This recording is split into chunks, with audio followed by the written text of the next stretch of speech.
Subscribe कीजिए हमारे YouTube channel AR3 coaching classes को और बेल आइकॉन को प्रेस करो ताकि लेटेस्ट वीडियो की नोटिफिकेशन सबसे पहले पा सकें।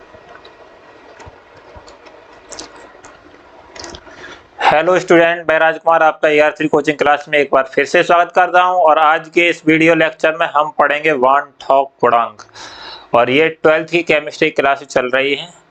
तो आज जो लेक्चर है वो क्या है, वान ऑफ गुणांक। तो वान ऑफ गुणांक में क्या क्या पढ़ेंगे और देख लीजिए एक बार, है ना, क्योंकि आपको लगता है कि यहाँ पर कंटेंट अच्छा नहीं है और मैं कहता हूँ इस चैनल से बेस्ट कंटेंट कहीं नहीं है। ठीक है, तो वान ऑफ गुणांक, वान ऑफ फैक्टर, ठीक है, या वान ऑफ गुणक भी बोलते हैं। ठीक है, तो वान ऑफ गुणक और ये आपके फॉर्मूला हैं जिनमें वो आई फैक्टर बन के आया है ना।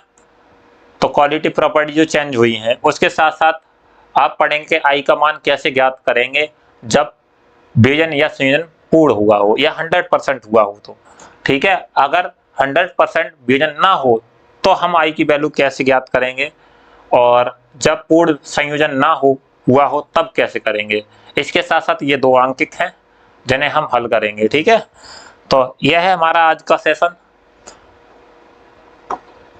तो सभी बच्चे ध्यानपूर्वक पढ़ना भाई,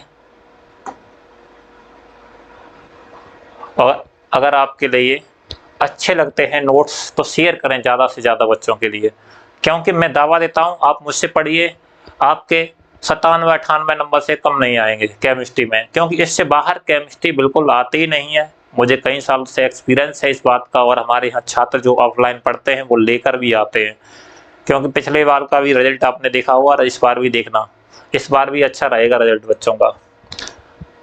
तो हम बात कर रहे हैं वान ऑफ गुणांक। किसकी बात कर रहे हैं? वान ऑफ गुणांक या वान ऑफ गुणक। तो सन 1880 में वान ऑफ ने वियोजन और संयोजन, जिस बच्चे ने नहीं समझा है वो नेक्स्ट, इससे पिछली वाली जो वीडियो थी उसमें मैंने समझाया था। तो वियोजन या संयोजन की सीमा निर्धारण के लिए एक गुणक आई को प्रतिपादित किया, जिसे वान ऑफ गुणक या वान ऑफ गुणांक भी कहते हैं। तो यहाँ गुणक कर लेना, एनसीईआरटी में गुणक शब्द है। ठीक है, वान ऑफ गुणक कहते हैं। तो ये वान ऑफ गुणक किस बात पर डिपेंड करता है? तो संयोजन या वियोजन के बाद कुल मोलों की संख्या। हालांकि सूत्र तो कई हैं इसके, लेकिन मैं तुम्हें उसमें उलझा नहीं रहा, है ना। तो मैं तुम्हें सरल वाला बता रहा हूं। वान ऑफ गुणक आई बराबर क्या है कि संयोजन या वियोजन के बाद कुल मोलों की संख्या, या संयोजन या वियोजन से पूर्व कुल मोलों की संख्या। अगर इस सूत्र का यूज करेंगे हम तो हम वान ऑफ गुणक यानी आई फैक्टर ज्ञात कर लेंगे। और किसी भी क्वालिटेटिव प्रॉपर्टीज के द्वारा हमने जो मौल द्रव्यमान ज्ञात किया है उसमें आई गुणक, ठीक है, किसका? आई गुणक का क्या कर दें? गुणा कर देंगे। तो या आई फैक्टर का क्या कर देंगे? गुणा कर देंगे। तो हमें क्या प्राप्त हो जाएगा? वास्तविक मौल द्रव्यमान प्राप्त हो जाएगा। क्या? वास्तविक मौल द्रव्यमान प्राप्त हो जाएगा। तो देखो मैं यहाँ पर बताऊं कि ये कैसे यूज किया जाता है सूत्र। ऐसे हम एक NaCl का एग्जांपल ले रहे हैं, फिर तो वहां पर हम डिटेल से पढ़ाएंगे कि NaCl क्या क्या हुआ जब 100% वियोजन हो रहा है। क्या हो रहा है? 100% वियोजन, यानी Na धनायन और प्लस Cl ऋणायन में टूट रहा है। ठीक है, तो यहाँ पर क्या है कि यहाँ NaCl के कितने मोल हैं? तो 1 मोल है।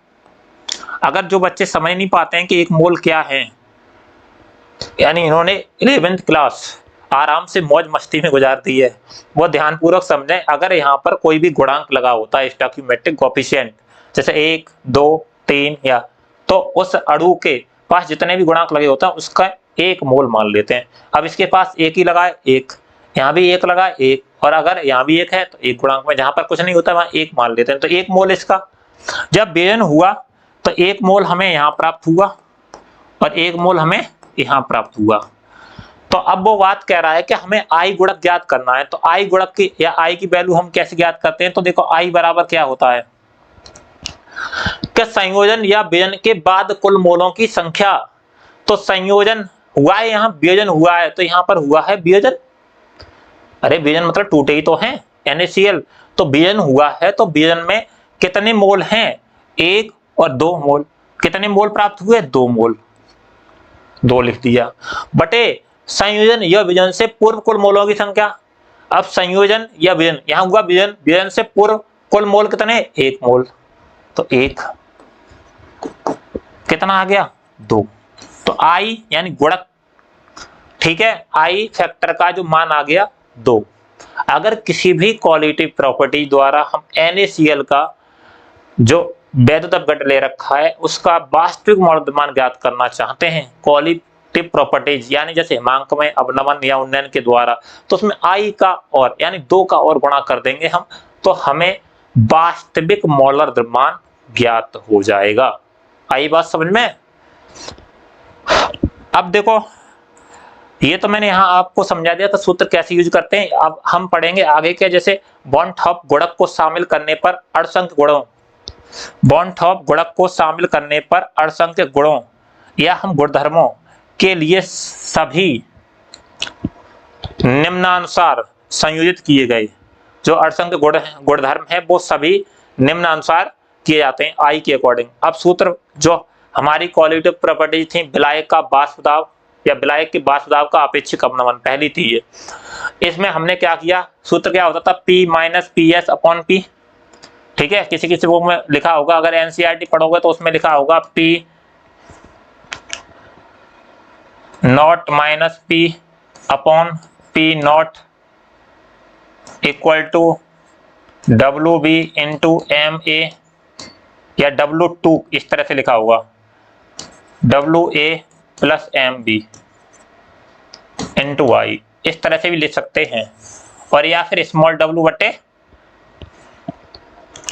कैपिटल W, इस तरह से। सॉरी, यहां गुणा का चिन्ह है। तो हमने क्या किया यहां पर,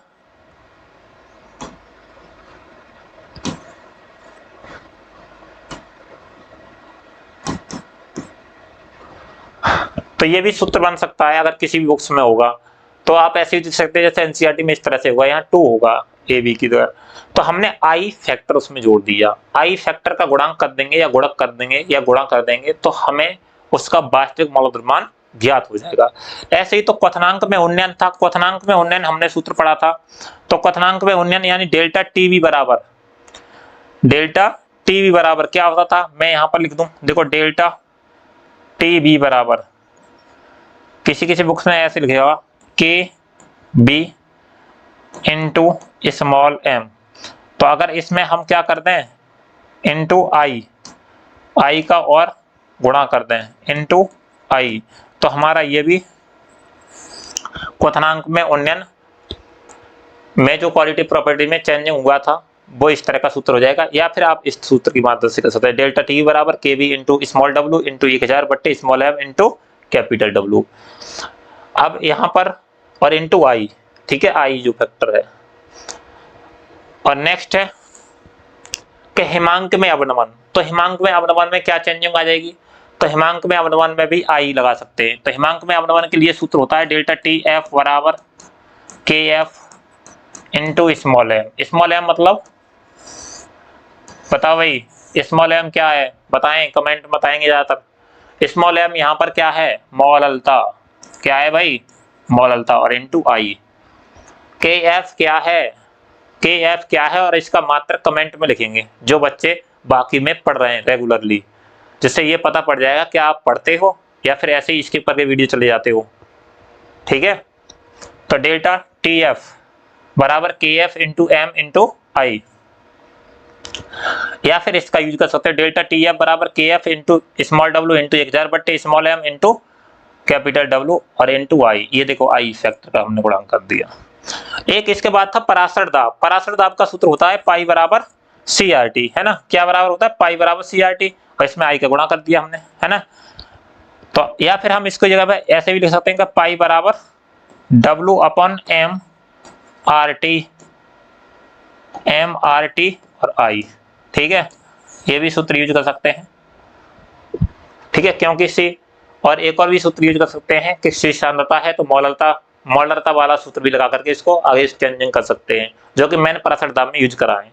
चाहे जिससे भी आपका न्यूमेरिकल निकले आना चाहिए, I का गुणा कर देंगे उसमें बस। नोट, एक बात और याद रखेंगे, यदि I बराबर 1 आ रहा है, यानी कोई भी I फैक्टर है उसका मान 1 है, तो विलय का ना तो संगुणन होगा और ना ही वियोजन।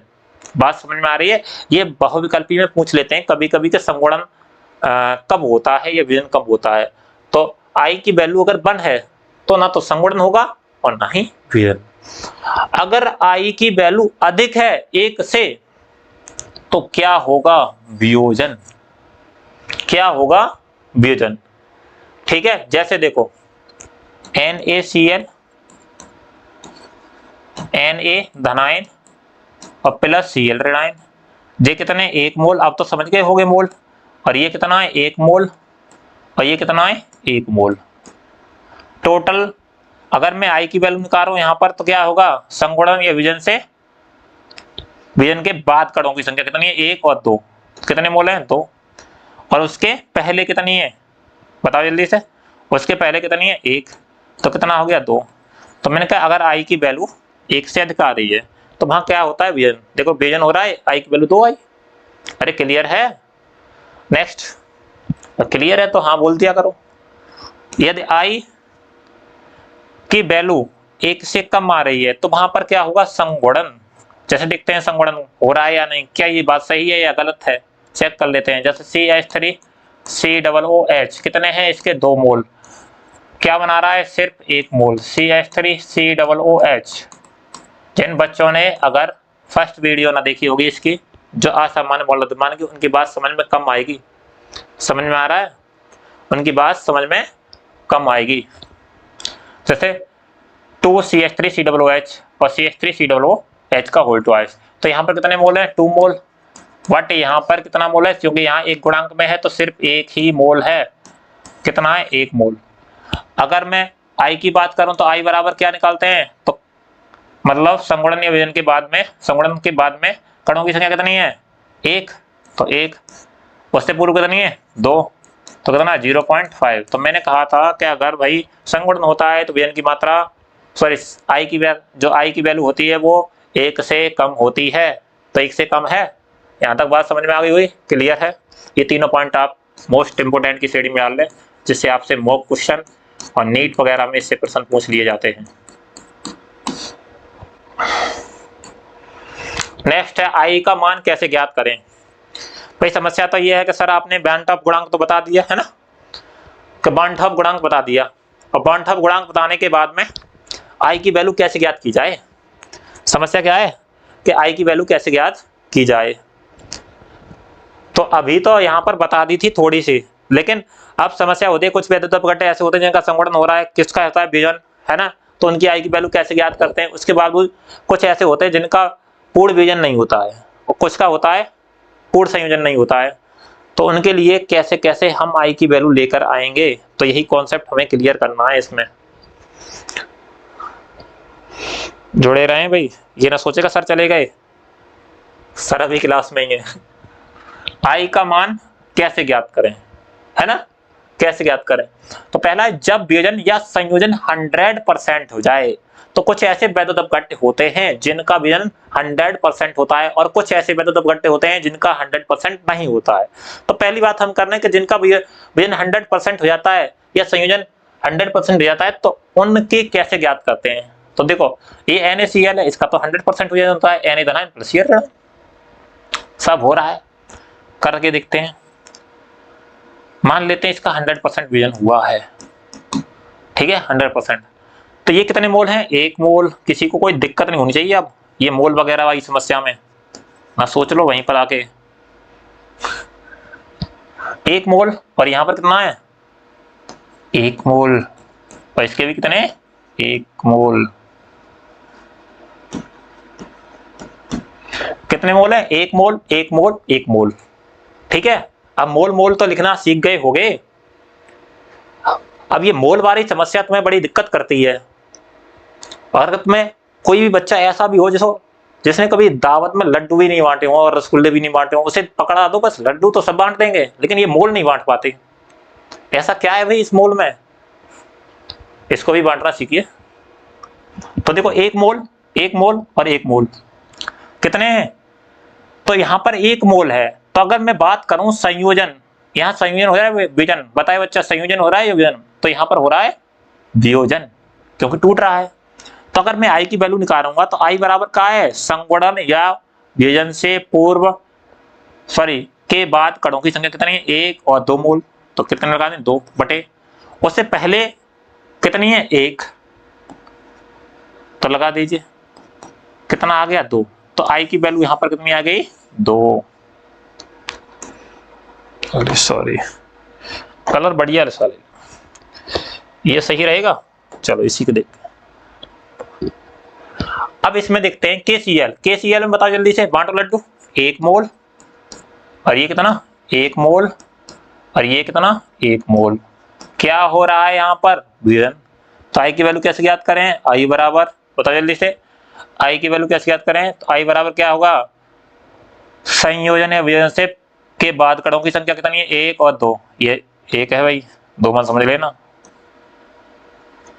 कितना है भाई, 1। तो कितनी है, 2 है बटे उससे पहले कितनी है, 1। तो आई के लिए इसका मान कितना हो जाएगा, बराबर 2। याद रखना भाई, K2SO4 का वियोजन हुआ तो 2K धनायन और प्लस SO4 2 ऋणायन में बटा, है ना। अब इसके बांटो लड्डू। तो ये क्या है भाई, 1 मोल। आ रही है बात समझ में, क्योंकि इसके गुणांक में 1 है, लेकिन इसके गुणांक में देखो 2 हैं, तो 2 हैं तो कितने, 2 मोल, ठीक है। और ये इसके पास सिर्फ 1 ही मोल है, तो कितना मानेंगे, 1 मोल, ठीक है। तो अब देखो संयोजन या वियोजन के बाद कणों की संख्या, आई की वैल्यू कैसे निकालते हैं, आई बराबर, बता जल्दी से, कितने, 2 और 1 3, कितने मोल हैं, 3, 2 और 1 3, और इससे पहले कितने, 1, तो कितना हो गया, 3। तो आई की वैल्यू 3। तो K2SO4 के लिए आई की वैल्यू कितनी होती है, 3, जब 100% वियोजन हो रहा हो। बात यहाँ पर चल रही है जब 100% वियोजन हो रहा हो। बेटा जब 100% वियोजन ना हो रहा हो तो मुझसे मत बात करना, मैं तो बाद में बताऊंगा, अभी मैं सोच लेना। अब मान लो ये दे रखा है, यहाँ पर हो रहा है, सब जगह हो रहा था यहाँ वियोजन, क्या हो रहा था, वियोजन, लेकिन यहाँ देखो संयोजन हो रहा है, जुड़ रहे हैं, यहाँ कितने हैं, 2। अगर ये बात ऐसे समझ में नहीं आ रही हो तो ऐसे जुड़ते हैं, ये CH3 COOH plus CH3 COOH, ठीक है। और इनका क्या बन गया, CH3 COOH का होल ट्वाइस, यही समझ लो, वहां मत समझो, ठीक है। दिख तो रहा है सबको, हाँ भाई, नहीं दिख रहा तो मैं यही बता दे रहा हूं। तो यहां पर देखो मोल कितने हैं, 1 मोल ये रहा किसका, और 1 मोल ये रहा, कितने हो गए मोल, 2। लेकिन इधर कितना है, सिर्फ 1 मोल, इधर मत गिन लेना भाई, किधर गिनना है, इधर। तो ये कितना है, 1 मोल, कितना है भाई, 1 मोल। तो अब आई की वैल्यू कैसे ज्ञात करें, आई बराबर क्या होता है, संयोजन या वियोजन। यहाँ पर क्या हुआ, संयोजन या संगुणन, संगुणन से पूर्व, संगुणन के बाद कणों की संख्या कितनी है, 1,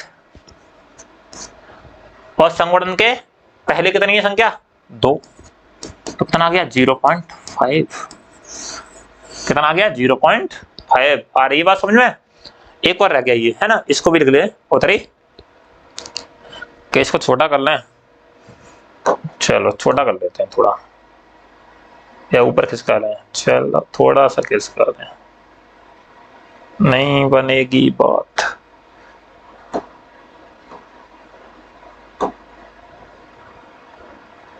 अरे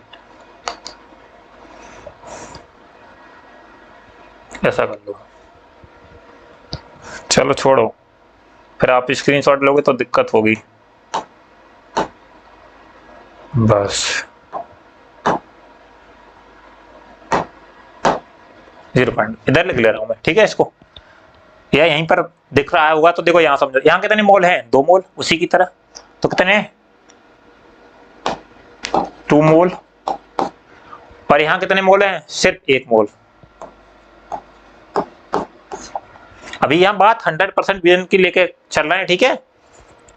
कब मान रहे हैं ये कंडीशन, 100% वियोजन हो रहा है तब, 100% वियोजन हो रहा है तब, वियोजन नहीं सॉरी, संगुणन हो रहा है, वियोजन नहीं सॉरी। तो 2 मोल और 1 मोल, उधर 1 मोल है, इधर 2 मोल है। आई बराबर निकालेंगे तो उधर कितने 1 बटे 2 यानी 0.5। तो इस तरह से हम जब विजन या संयोजन 100% होता है तो वहां से हम आई की वैल्यू ज्ञात कर लेते हैं। अगर कोई भी न्यूमेरिकल दिया है तो उसका मौलिक मान ज्ञात कर लीजिए क्वालिटेटिव प्रॉपर्टीज के द्वारा, उसमें आई का गुणा कर दीजिए, आसानी से आंसर आ जाएगा। ठीक है, लेकिन इतनी आसानी से आता नहीं है। नेक्स्ट चलते हैं आगे।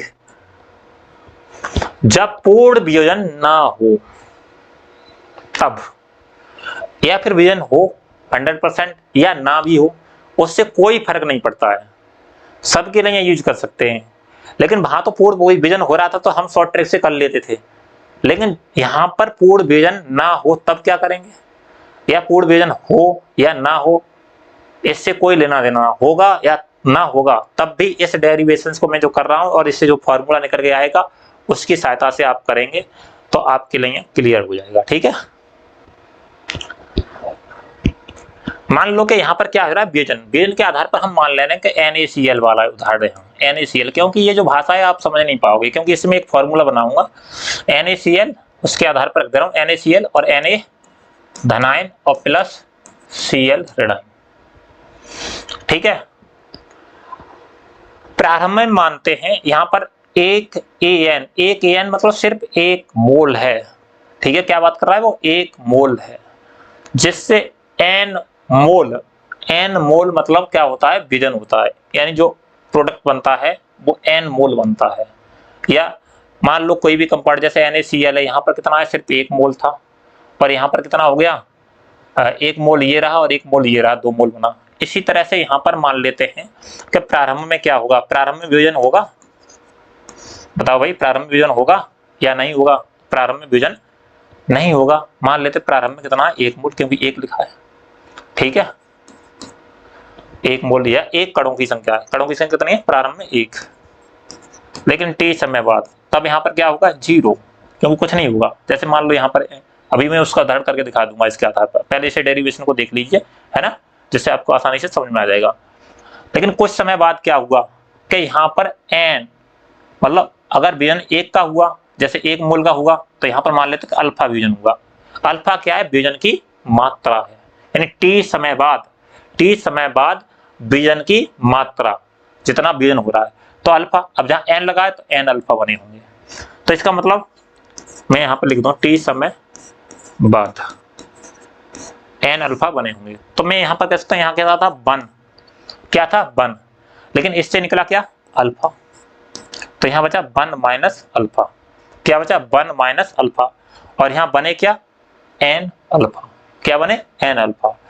अब हम I बराबर सूत्र क्या जानते थे, I बराबर संगुणन या वियोजन से पूर्व, सॉरी संगुणन या वियोजन के बाद। यहाँ पर क्या हो रहा है, वियोजन, तो मैं लिख दूंगा यहाँ पर वियोजन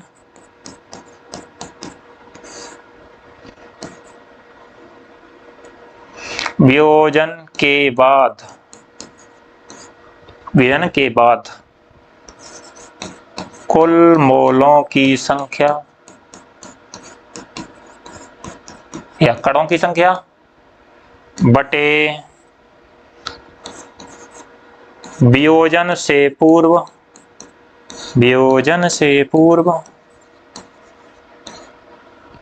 कुल मोलों की संख्या।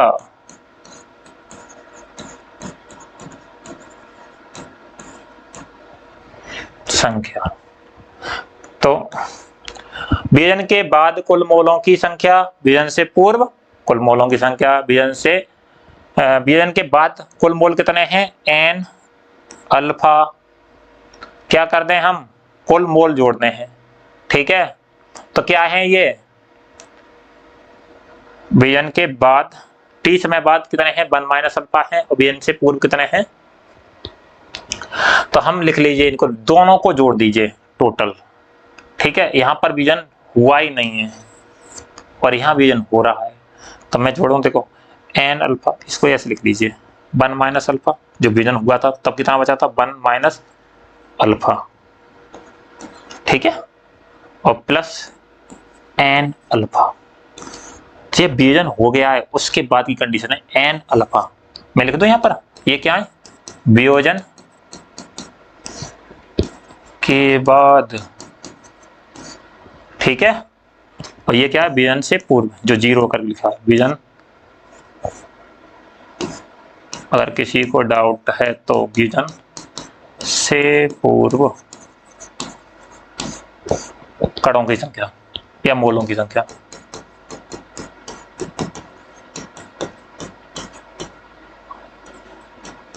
अब तो कोई डाउट नहीं, बता दिया करो कोई डाउट होगा तो। 1 minus alpha plus N alpha विजन के बाद, विजन से पूर्व कितने 1 प्लस 0, अगर 0 जोड़ो तो सही है, ना जोड़ो तो भी सही है, हम सीधा सीधे लिखेंगे का 1। ये किसके बराबर आ रहा है, आई के बराबर। किसके बराबर आ रहा है, आई के बराबर। तो क्या करें, इसको हम ऐसे भी लिख सकते हैं, आई बराबर क्या हो जाएगा बताओ, आई बराबर 1 minus alpha plus N alpha. क्या आ गया, आई बराबर 1 minus alpha plus N alpha. इस 1 को मैं इधर ले आऊं तो ये क्या आ जाएगा, आई बराबर सॉरी आई माइनस 1 इधर प्लस का है बराबर minus alpha plus N alpha. यही कंडीशन होगी। इसे मैं आगे हल कर ले रहा हूं, यहां कर लें हल, थोड़ा कलर चेंज कर लें। यहां देखना क्या किया था हमने, आई माइनस 1 बराबर माइनस अल्फा, ठीक है, प्लस एन अल्फा। एक लाइन ऐसे बढ़ा लूं मैं कि आई माइनस 1 बराबर, इस अल्फा को मैं पीछे ले जा रहा हूं तो मैं यहां ले आ रहा हूं एन अल्फा माइनस अल्फा। अब मैं यहां कॉमन ले सकता हूं, आई माइनस 1 बराबर क्या है, यहां कॉमन है अल्फा, तो यहां पर बचेगा क्या एन और माइनस 1, क्या बचा एन माइनस 1। अगर मुझे अल्फा की विभाजन की मात्रा ज्ञात करनी तो अल्फा की वैल्यू ज्ञात करूं तो अल्फा बराबर क्या हो जाएगा, आई माइनस 1 बटे एन माइनस 1 अल्फा। और ये हमारा आ गया सूत्र। क्या आ गया, सूत्र। तो अब अगर विभाजन पूर्ण हो तब या फिर ना हो तो इस सूत्र की मदद से हम आई की वैल्यू ज्ञात कर सकते हैं। मान लो कि 100% डिवीजन हो रहा है तो उसके लिए 1 वैल्यू कितनी होती है उसकी 1, तो मैं अगर यहाँ 1 का मान लगा दूं तो 1, तो आई की वैल्यू मैं यहाँ से ज्ञात कर सकता हूँ। 100% डिवीजन हुआ होगा तो हम मोलों की संख्या कितनी होगी, वो n की वैल्यू निकाल लेंगे, ठीक है।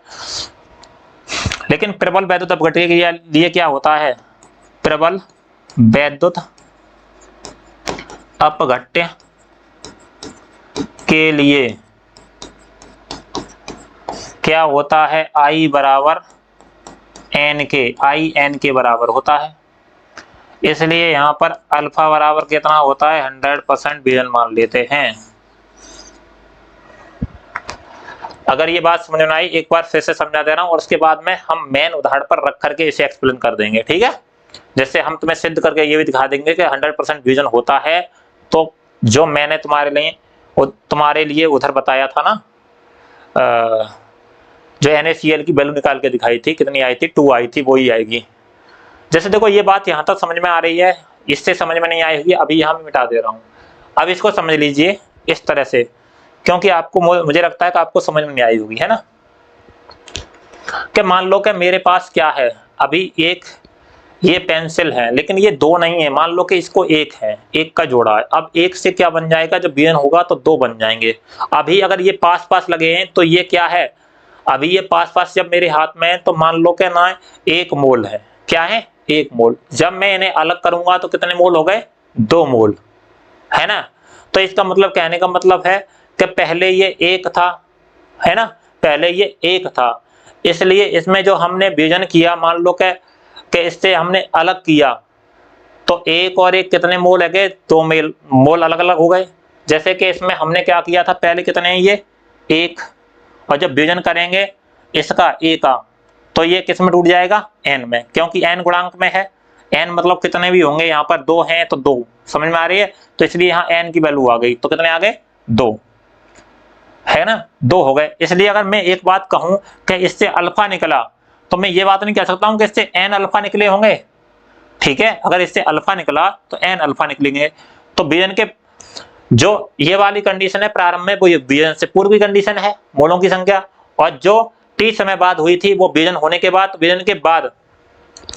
विभाजन के बाद जो कंडीशन हुई थी मोलों की संख्या वो ये है। तो अब आई फैक्टर बराबर होता है विभाजन के बाद कुल मोलों की संख्या बटे विभाजन से पूर्व कुल मोलों की संख्या। विभाजन के बाद कुल मोलों की संख्या कितनी है? 1 minus alpha, 1 minus alpha plus N alpha जोड़ दिए, बटे पूर्व कितनी है? 1 मोल। जीरो को तो गिनेंगे ही नहीं, तो यहां पर आ गया, क्या आ गया? 1 मोल। अब हमने क्या किया कि सीधे सीधे उतार दिया कि भाई 1 का भाग लगाएंगे तो इतना ही आएगा ना, आई बराबर 1 minus alpha plus N alpha. ठीक है, हमने क्या किया कि 1 को इधर लिया है, तो आई माइनस 1 बराबर क्या आया? ये minus alpha plus N alpha. एक लाइन हमने और बढ़ा रखी है कि अगर हम एन अल्फा को आगे ले आए और अल्फा को पीछे ले जाए तो माइनस का वो पीछे लग गया है, जिससे कॉमन लेने में मदद होगी। तो अल्फा बराबर एन माइनस 1। ठीक है, अब एन माइनस 1 हमें निकालनी है विभाजन की मात्रा, तो विभाजन की मात्रा हम कैसे ज्ञात कर सकते हैं? अल्फा से, अल्फा बराबर I minus 1 upon n minus 1, n minus 1। अगर ट्रिपल के लिए क्या होगा? आई बराबर एन के बराबर होती है, जितने आई की वैल्यू आएगी वो एन के बराबर होगी, यानी एन बराबर जितने इधर मोल आएंगे उतनी ही होगी।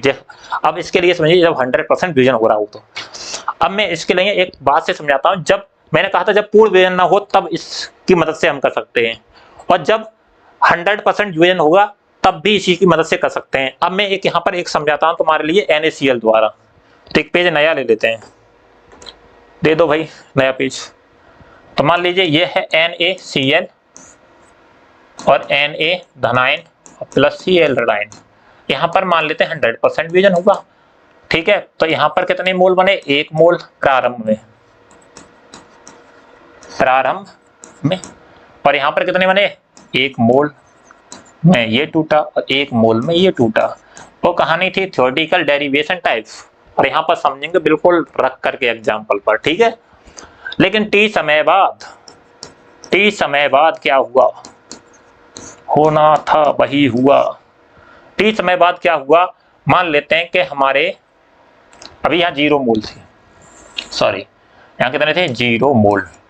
लेकिन टी समय बाद क्या हुआ कि यहाँ पर जो हमारे मोल बने थे, क्या बने थे? मोल। वो एक ये बना था और एक ये मोल बना था, है ना? एक मोल ये बना था, लेकिन यहाँ पर जब एक में से चला गया मोल तो यहाँ पर बचा होगा 0। ठीक है ना? अब आई बराबर क्या होता है? संगुणन या विभाजन। यहाँ पर क्या हो रहा है? विभाजन से पूर्व कणों की संख्या। अब मैं यहाँ लिख नहीं रहा, तो कितनी है? 1 प्लस 1। ठीक है, और विभाजन के बाद कणों की संख्या कितनी है? 1। तो कितना आ गया? 1 और 1 को जोड़ेंगे तो 2/1, यानी 2 मोल। तो जब 100% विभाजन होता है तो 2 मोल। अगर आप चाहते हैं कि अल्फा वाले से बताइए सर, तो अल्फा वाले से भी बता देंगे। ठीक है, तो अल्फा के तरीके से बताओ सर, देख लीजिए आप करके।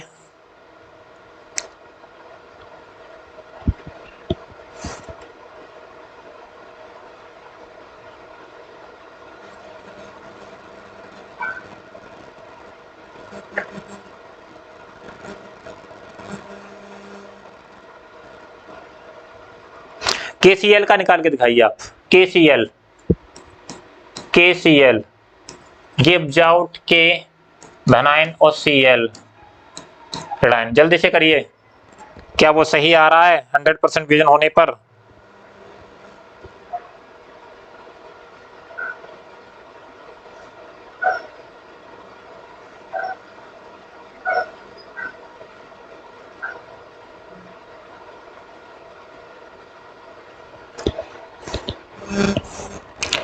चलो अल्फा वाले से बताएं।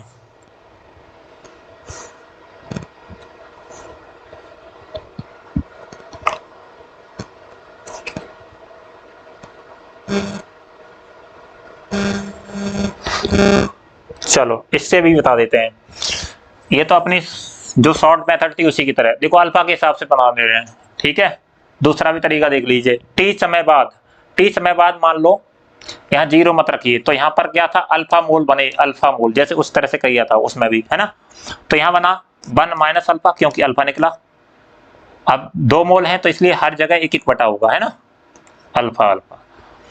अब हम जानते हैं आई बराबर क्या होगा, विभाजन से पूर्व कणों की, सॉरी विभाजन के बाद कणों की संख्या। तो विभाजन से बाद कणों की संख्या कितनी है, 1, ये वाली विभाजन के बाद, विभाजन हो रहा है उसके बाद, t समय बाद विभाजन हो रहा है इसलिए विभाजन के बाद, तो 1 minus alpha plus alpha plus alpha बटे 1 माइनस अल्फा प्लस अल्फा बटे 1 मोल, कितने 1 मोल। आई बराबर निकालें तो अल्फा, तो कितने अल्फा हो गए बताओ जल्दी से, तो यह है 1 माइनस अल्फा, तो बचेगा क्या 1 प्लस अल्फा, सॉरी प्लस नहीं लगा, 1 प्लस अल्फा, क्योंकि ये इससे घट गया या फिर कट गया, कुछ भी मान लीजिए, तो बचा क्या 1 प्लस अल्फा। अब हम जानते हैं कि जब 100% वियोजन हो, मैंने बताया था जब 100% वियोजन होता है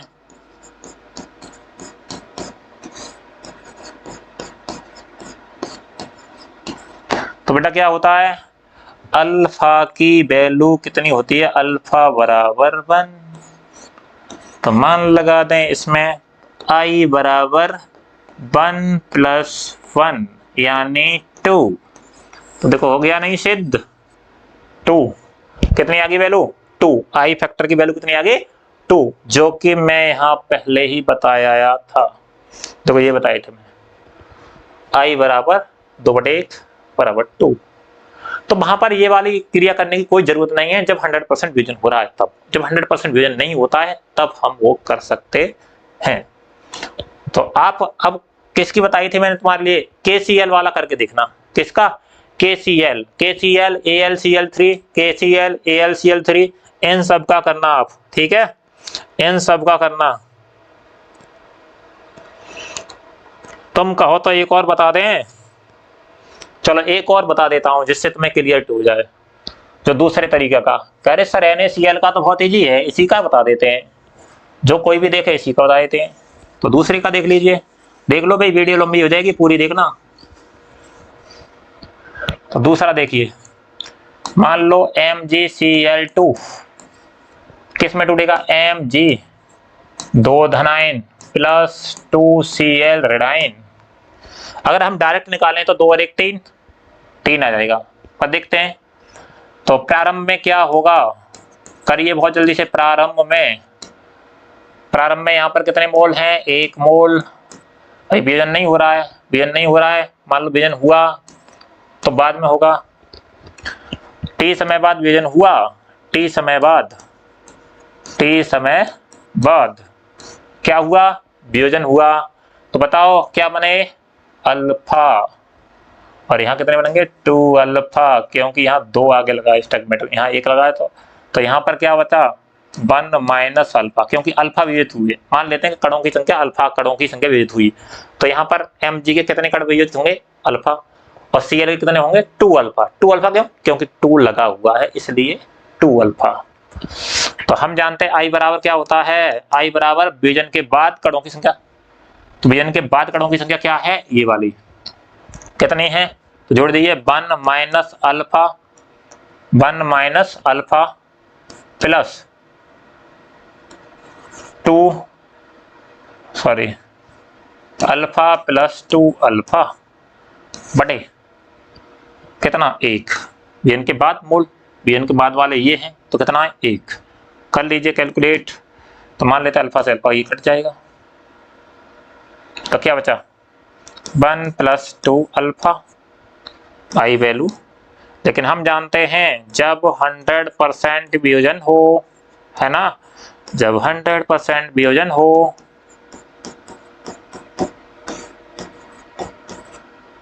तब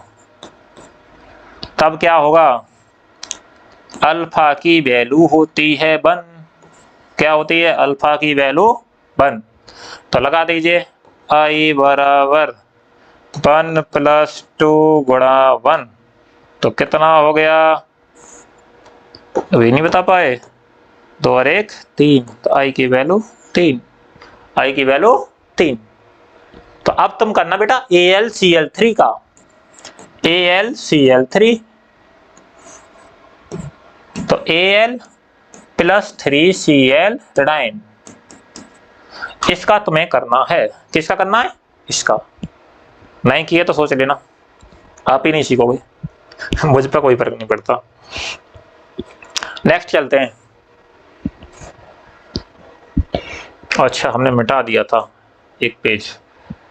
अब जब पूर्ण संयोजन ना हो तब, या हम बात करें जब पूर्ण संयोजन ना हो या फिर संयोजन हो फिर भी और संयोजन ना हो तब भी कोई दिक्कत नहीं है। ठीक है, कोई दिक्कत नहीं है। क्या हुआ?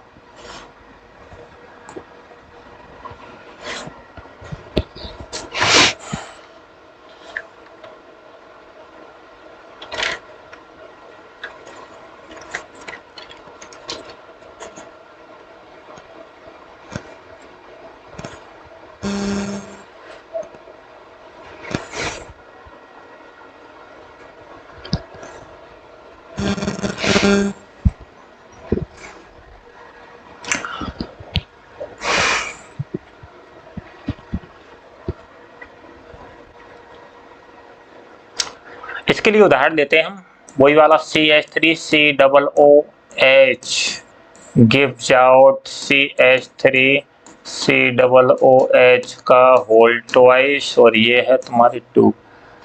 तो संयोजन में क्या होता है कि 2 मोल होते हैं वो 1 बन जाते हैं। मान लेते हैं कि ये हमारे पास 2 पेन है। ठीक है, तो यहाँ पर कितने मोल है? 2। कितनी हो गई? 1। कितनी हो गई? 1। तो ये याद रखेंगे, इस आधार पर हम करना है कि यहाँ पर कितने Na बने, कितने An। ठीक है, An मतलब यानी अगर यहाँ 2 था तो यहाँ कितना हो गया? 1। इसलिए याद रखेंगे यहाँ कितने थे, मान लेते हैं कि 2 मोल थे, यहाँ हो गए 1। तो प्रारंभ में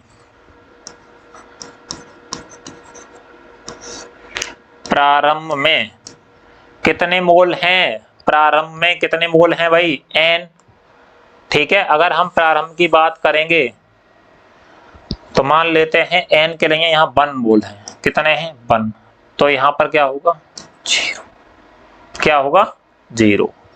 लेकिन T समय बाद क्या हुआ? क्या अल्फा वियोजन हुआ है ना, या अल्फा अणुओं का संयोजन हुआ।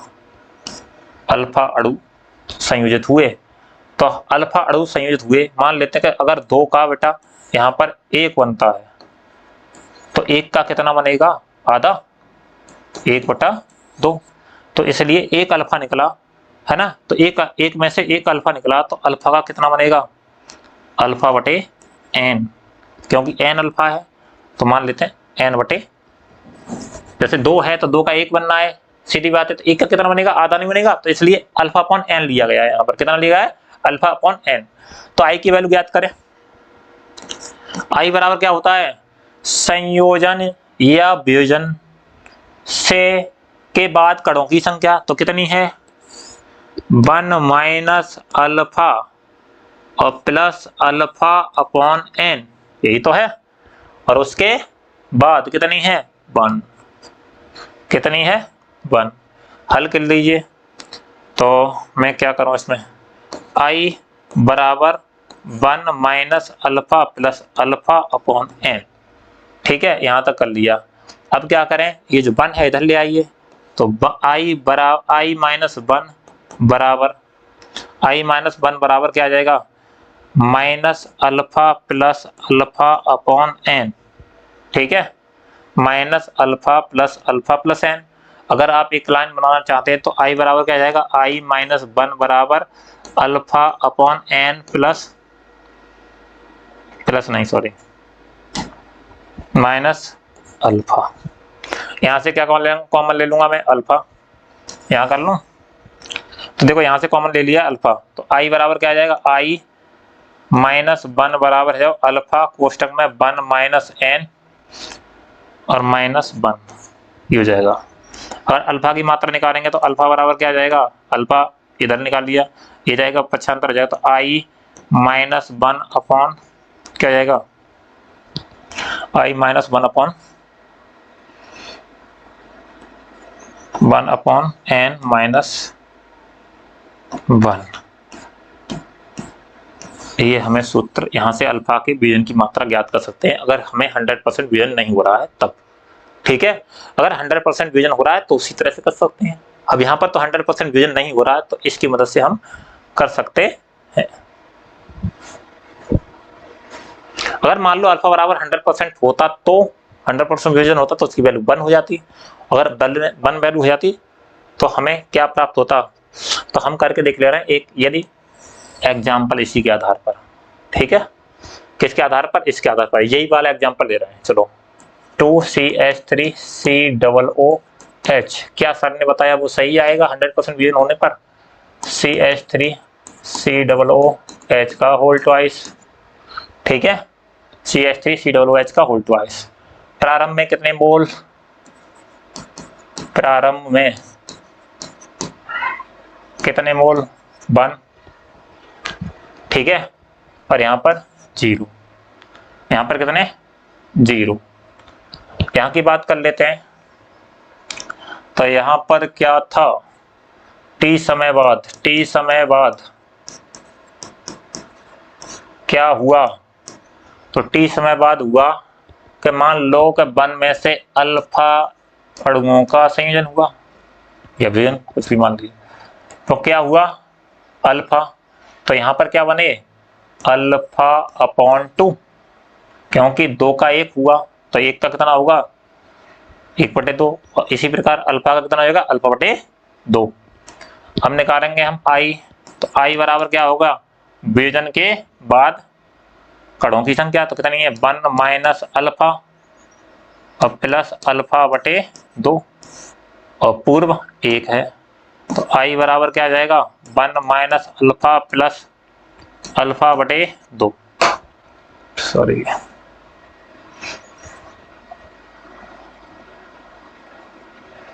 ये हो गया। अगर मैं इसे कैलकुलेट करूं तो क्या आ गया, देखो यहाँ पर कर लीजिए इसे, अल्फा प्लस अल्फा/2, एलसीएम कितना ले लेंगे अल्फा।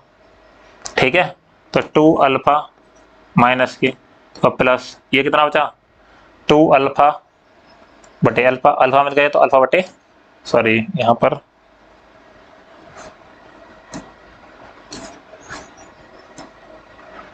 2 है, तो माइनस का अल्फा/2 बचा। तो ये आगे चल के क्या आ जाएगा, आई की वैल्यू अल्फा/2 कितनी आ जाएगी अल्फा/2। लेकिन हम जानते हैं बेटा, यहाँ पर पूरी चीज सिखाई जाती है, ऐसी बात नहीं कि कोई यहाँ पर कुछ छोड़ा भी जाता हो तुमसे।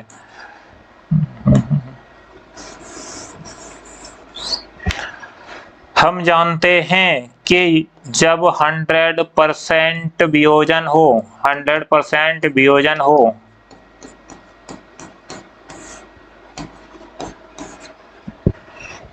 तब अल्फा बराबर 1, अल्फा की वैल्यू कितनी 1, तो लगा दे मान, तो आई बराबर,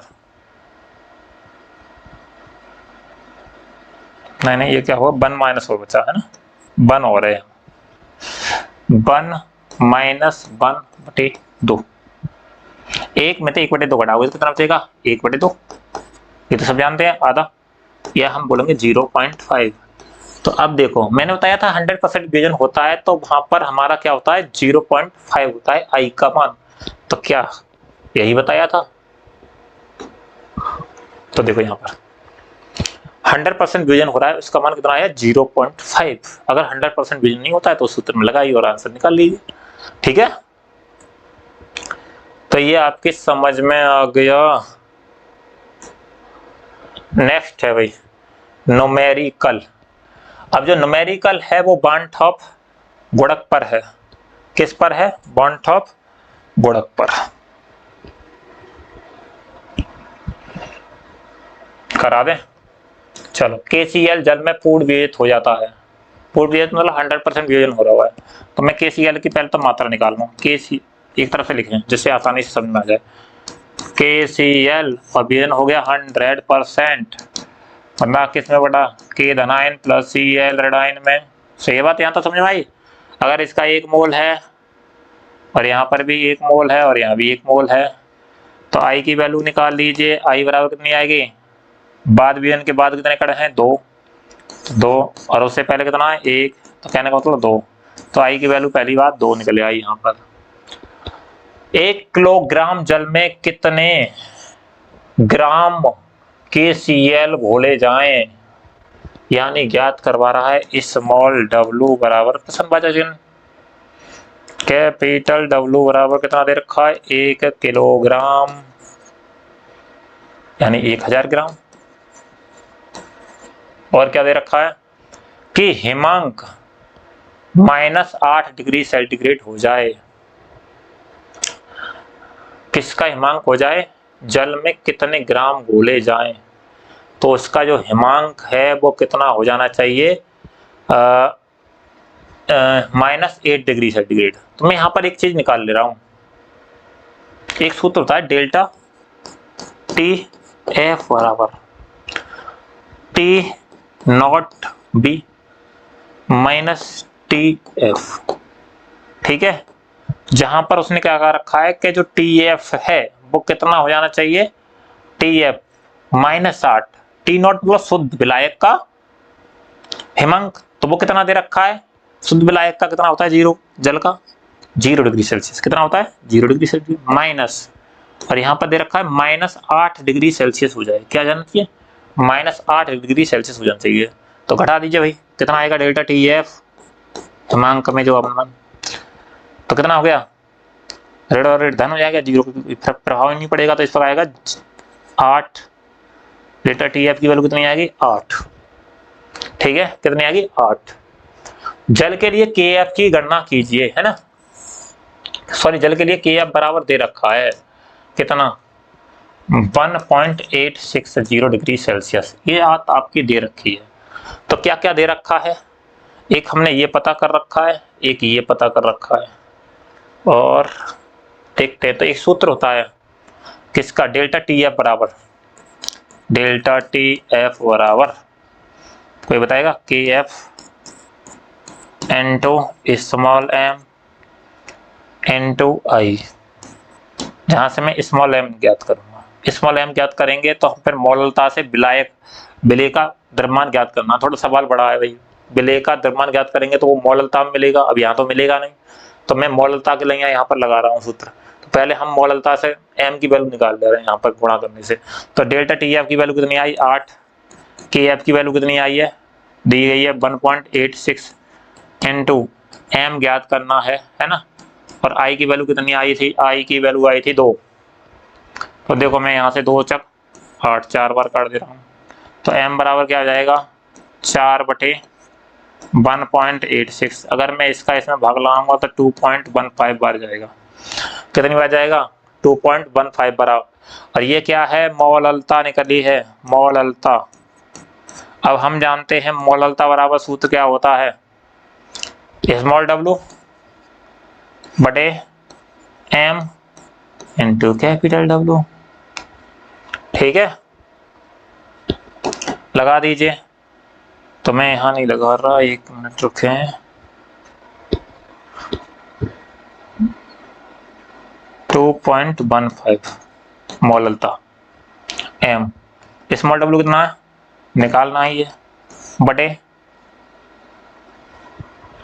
स्मॉल m। तो KCl के लिए m की वैल्यू निकाल लीजिए, KCl के लिए m की वैल्यू निकालेंगे, सॉरी मौल द्रव्यमान निकालेंगे, तो KCl का कितना होगा, ये 39 होता है और ये है तुम्हारा 35.5, तो कितना आ जाएगा, 9 और 5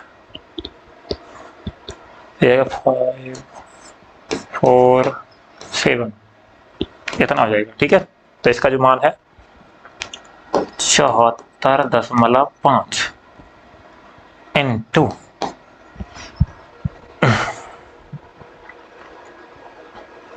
कैपिटल W कितना दे रखा है, कहाँ लिखा है, 1 किलोग्राम या 1000 ग्राम लगा सकता हूँ, हमने यहाँ 1 किलोग्राम निकाल दिया, जिससे हमें गुणा नहीं करना पड़ेगा 1000 का। ठीक है, 1 लगा दे रहे हैं, तो अब देखो इसका और इसका मल्टीप्लाई हो जाएगा, इस आगे करेंगे तो स्मॉल w बराबर 2.15, ठीक है, 2.15 इंटू 74.5, ठीक है।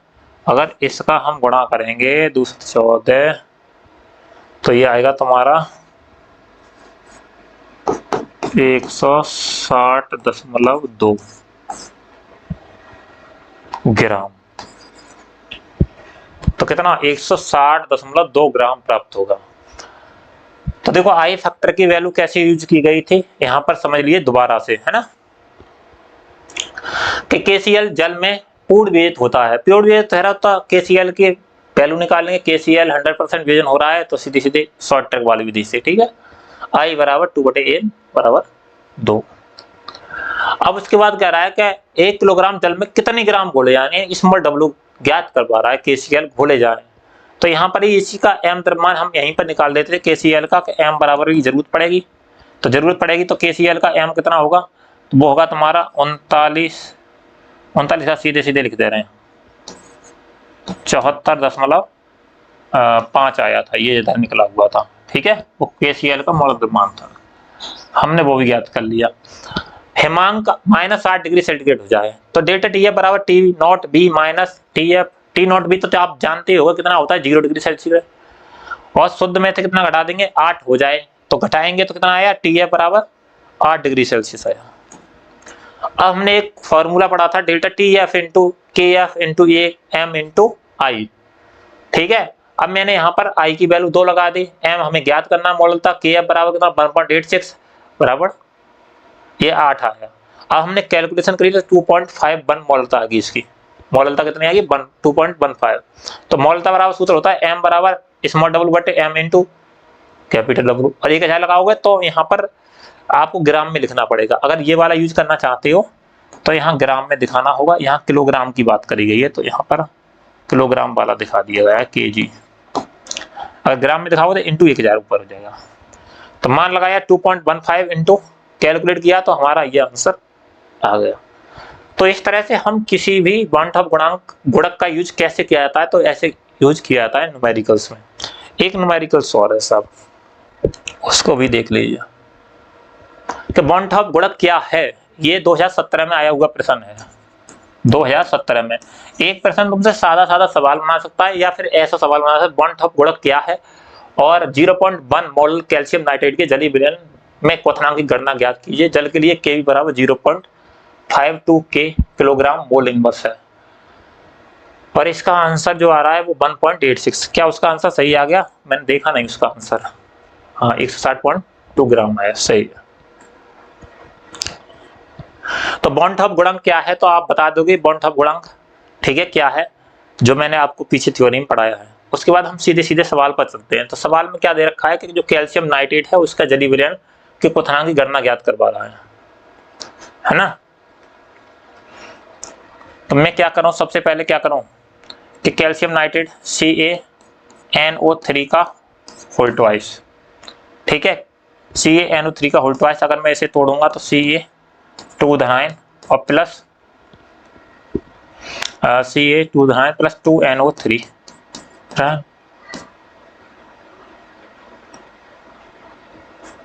रेडायन में टूट जाएगा, ठीक है। अगर हम इसके लिए I की वैल्यू निकालेंगे तो ये 1 मोल है और यहाँ कितना 1 मोल और यहाँ कितना हो जाएगा 2 मोल। I की वैल्यू ज्ञात कर लीजिए तो I बराबर कितना आएगा, कुल मोल कितने 2 बटे बाद में कितने 1, सॉरी 2 नहीं 3, 2 और 1 3, तो कितना हो गया 3। तो I की वैल्यू तो यहाँ से 3 प्राप्त हो गई। और क्या क्या दे रखा है, और दे रखा है तुम्हारा Kv करा रहा 0.52 kilogram kelvin kilogram mole inverse. जल के लिए Kv की गणना दे रखी है, एक मोल मतलब m बराबर दे रखी है, स्मॉल m बराबर कितने 0.1, ठीक है, मोल। और क्या चाहिए, क्वथनांक की गणना करवा रहा है। तो क्वथनांक में क्वथनांक मतलब वॉल्यूम यानी Kb, तो Tb की याद करवा रहा हूँ। डेल्टा Tb बराबर क्या होता है सूत्र, डेल्टा टी बी बराबर होता है हमारा आई इंटू के बी इंटू स्मॉल एम। अगर नहीं पता है तो देखो मैंने यहाँ पर बताए भी हैं। सूत्र कहाँ गए, ये रहा, देखो ये है टी बी के बी इंटू एम इंटू आई।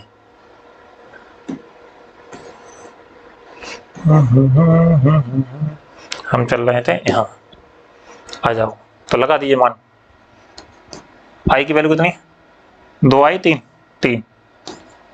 के बी की वैल्यू कितनी आई, के बी के मान दे रखा था कहीं पर 0.52 इंटू ये दे रखा है 0.5 या वहां पर दे रखा।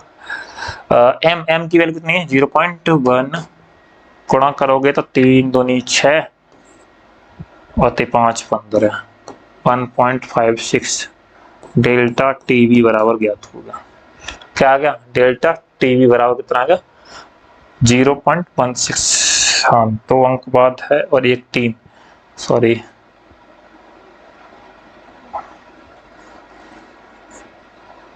0.156 ये निकल आया केल्विन में आंसर। ये टी भी निकल आया, लेकिन बात कर रहा है क्या ना जलीय विलयन के क्वथनांक में क्वथनांक की गणना कीजिए, जलीय विलयन की क्वथनांक की गणना करवा रहा है। तो हमें एक सूत्र जानते हैं और जिससे आप याद कर सकते हो, वो है तुम्हारा डेल्टा टी बी बराबर T naught B minus T naught B, नहीं क्वथनांक में नहीं आना है, तो T B minus T naught B लगाइए मान। तो टी बी बराबर लगाना है, ये क्या निकलेगा T B delta T B बराबर तो 0.156 से, और ये है टी बी माइनस शुद्ध जल का क्वथनांक कितना होता है 373.15 केल्विन, है ना। इसे मैं इधर लाऊं तो टी बराबर निकल आएगा 373.15 प्लस 0.156 जुड़ जाएगा, जोड़ दीजिए तो आंसर कितना आ जाएगा इसका, टी बी बराबर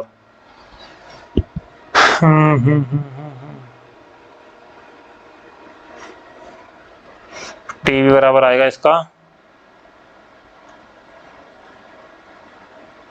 जोड़ो तो 6 और 5 11 का 1, 5 और 1 6 और 1 7 और 2 नहीं सॉरी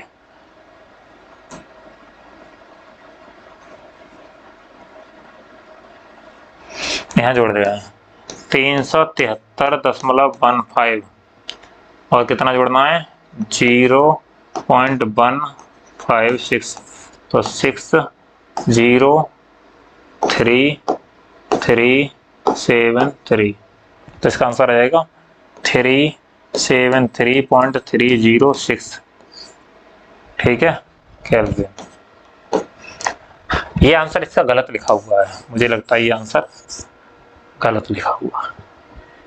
एक बार मुझे देख लेंगे इसका आंसर क्या सही आ रहा है।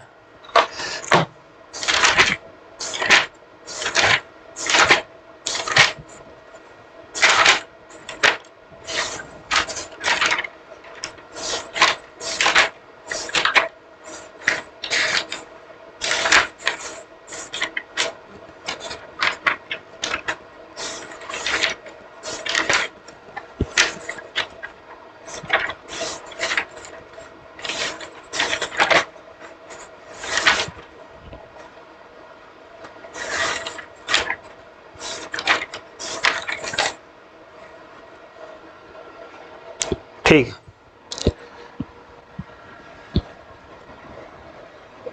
ठीक है, इतना ही आ रहा है या फिर इतना आ रहा है 373.156। तो चाहे तो मान लीजिए मैंने पूरा लगा रखा है 373.15 इसलिए हम लगाए थे 373 इसलिए आंसर आ रहा है, बिल्कुल एक्यूरेट आंसर यही है। तो ये आंसर लिखा है वो गलत लिखा हुआ है, क्यों मुझे ही डाउट हो गया, तो 1.6 केल्विन में जो मात्रक लिखा है वो गलत है। Thank you for watching full video. मिलते हैं नेक्स्ट लेक्चर में, और नेक्स्ट लेक्चर में हम लेकर आ रहे हैं एक नया चैप्टर, और जो हमारा अगला चैप्टर होगा यानी वैद्युत रसायन इलेक्ट्रोकेमिस्ट्री। और हाँ, इलेक्ट्रोकेमिस्ट्री बहुत शानदार उसके पीडीएफ तैयार कराए जा रहे हैं, इसलिए चैनल से जुड़े हैं और अपना पीडीएफ बनाना स्टार्ट करते हैं। हम इस बार केमिस्ट्री को नवंबर में खत्म करना चाहते हैं, इसलिए जिससे आपका रिवीजन भी हो सके। Thank you.